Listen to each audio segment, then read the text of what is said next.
ఇప్పుడు 32 days అయినా సరే ఎవ్వరూ రావట్లేదు. ఎందుకు? మా అక్కను వేధిస్తున్నాం అన్నందుకే చంపేశారు.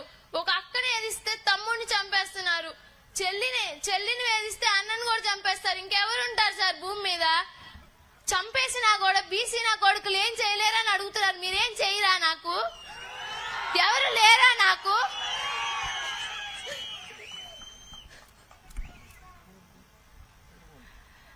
అంటే ఒక ఆడబిడ్డ పట్ల అన్యాయం జరుగుతుంది అని అంటే ఆ ఇంటి మొత్తానికి, ఆ కుటుంబంలోనే ఒకటే ఒక మగబిడ్డ అంటండి.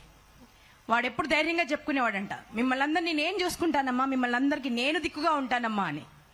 సో అలాంటిది ఈరోజు వాళ్ళు చూడండి, కనీసం రెక్కాడితే గానీ డొక్కాడినటువంటి తల్లులని తెలిసిపోతుంది మనకి.